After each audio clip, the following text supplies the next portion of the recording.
Once understood the main principle driving air movement inside and around buildings, we move on to the evaluation on the airflow rate due to gross ventilation and stack effect. In particular, in some cases, it may be preliminarily estimated by simplified methods. About cross ventilation, in general way, the airflow rate, V uppercase, passing through opposite openings is given by the coefficient of effectiveness, K, times the net free area of inlet opening, A, times the outdoor wind speed, V lowercase. K depends upon the direction of the wind relative to the opening and on the ratio between the areas of the two openings. It is maximum when the wind blows directly onto the opening, and it increases with the relative size of the larger opening. For opposite openings of equal area, K equals 0.6 for perpendicular wind, and it equals 0.3 for wind at 45 degrees. Changes in wind direction up to 30 degrees on either side of the normal to the window wall have little effect on the values of K. For wind directions outside these limits, the value of K may be considered to change linearly with the wind direction. According to the type of window, jalousie, sash, casement, and so on, the net free area of an opening is different, and it is obtained by multiplying the gross opening area by the window permeability. In brackets, typical values for different window types are reported. The same algorithm may be also useful to size the opening area if explicit in function of it.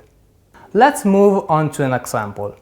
We want to size two opposite openings of equal area in a room in order to ensure an airflow rate equal to 0.8 cubic meters over second.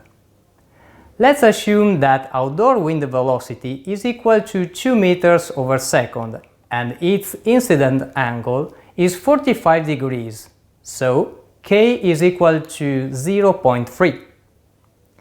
Then the needed opening area is given by the airflow rate over K times V, which results in this case 1.33 square meters. If opening areas are different, some graphs available in the scientific literature may be useful. They provide the airflow rate per square meter through the smaller opening with different wind speed. With the same data of the previous example, let's assume that the inlet net opening area is twice the outlet net area. We identify on the x-axis the proper ratio between the opening areas, that is 2. Then we intercept the 2.0 wind velocity curve. Finally, we read on the y-axis the airflow rate given by 1 square meter opening area referred to the smaller one. In this case, 0.75 cubic meters over second for each square meter. It means that if we want to ensure a total airflow rate of 0.8 cubic meters over second, we must divide it by the red value in order to obtain the smaller opening area. The bigger one, in this case the inlet opening area, will be given by the smaller net opening area times the ratio between the two. A compromise between the absence of information about air velocity and the detailed knowledge of its value in each part of the internal space is an evaluation of the average wind velocity. From it we can derive, as a first approximation, an indication of the effect of the airflow on comfort. The graph shows the relationship between the opening area over the total wall area, the ratio between inlet and outlet opening area, the internal air velocity as a percentage of external wind speed.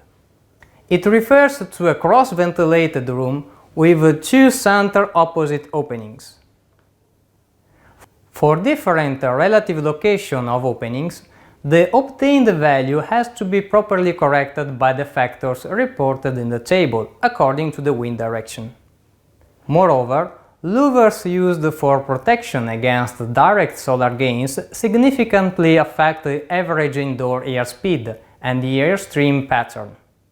So a further coefficient has to be applied to the average indoor air velocity. Also, the presence of a veranda on the windward or leeward side of the room influences the air, and an additional correction factor has to be considered. Fly screens or mosquito nets are, in many cases, an absolute necessity, but they substantially reduce the airflow. A cotton net can give a reduction of 70% in air velocity.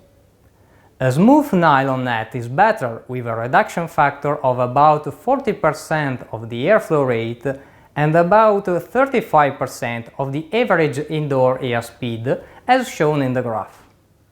Here it can be noted that the reduction of the latter increases, but not dramatically, with the outdoor wind speed, and it is also affected by the wind's angle of incidence. Heated by internal loads, air entering a building that is not air-conditioned tends to rise.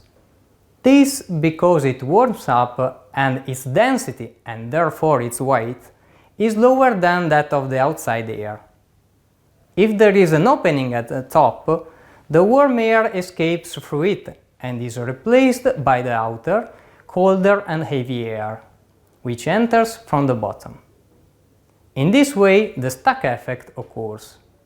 In the absence of wind, if internal resistance to flow is not significant, the airflow rate V crossing two equal size openings at different heights through the stack effect depends on the difference between the internal average temperature Ti and the external one To, on the height difference H between the two openings, and on their net equal area A multiplied by a constant factor equal to 2.88.